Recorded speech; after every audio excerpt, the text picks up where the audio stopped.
Autre tentative tout aussi périlleuse. Mercredi dernier, 752 personnes ont traversé la Manche sur de petites embarcations, direction le Royaume-Uni. Une journée record pour cette année, alors que 4 candidats à l'exil sont morts jeudi. Ils sont très nombreux à tenter leur chance depuis le nord de la France. Le récit de Mévalo. Il est 8h30 mercredi, lorsqu'ils surgissent sur la plage de Gravelines.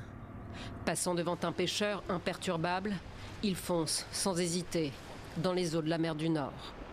Immergés jusqu'à la taille, ces candidats à l'exil attendent l'embarcation censée leur permettre de rejoindre illégalement l'Angleterre. À peine arrivée, elle est prise d'assaut et rapidement surchargée. Tout le monde ne peut embarquer. Les secours français qui ont distribué des gilets de sauvetage récupèrent ceux qui n'en ont pas eu et qui pourraient se noyer. Depuis le rivage, des gendarmes observent, sans intervenir. Présent ce jour-là également, ce député britannique, conservateur, diffuse la scène en direct sur les réseaux sociaux. Indigné, il va directement interroger les forces de l'ordre. Pourquoi vous avez laissé entrer les migrants dans l'eau? Pourquoi vous ne les avez pas stoppés? Nous avons l'ordre de les laisser partir. Vous avez l'ordre de les laisser partir? On doit juste leur dire « ne le faites pas, c'est dangereux ». Vous avez pour ordre de ne pas intervenir? Nous devons les protéger. Il y a aussi la frontière à protéger.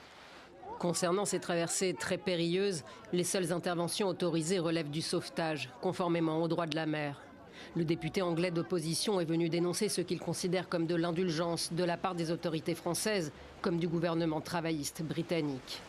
Des accusations démenties par Londres, qui finance une partie des contrôles menés côté français, et poussent Paris à plus de fermeté, y compris en mer. Le nouvel accord de 3 ans signé en avril entre le Royaume-Uni et la France n'empêche pas les drames. 4 personnes ont été retrouvées mortes jeudi, après 2 tentatives de traversée de la Manche. Ils avaient signé pour plus de 700 millions d'euros d'investissement pour renforcer la répression. Malgré tout, les tentatives, elles continuent parce que les personnes n'ont pas d'autre choix. Mercredi, plus de 750 personnes ont atteint illégalement les côtes britanniques, un record depuis le début de l'année. Les traversées clandestines ont baissé de 42% par rapport à l'an passé.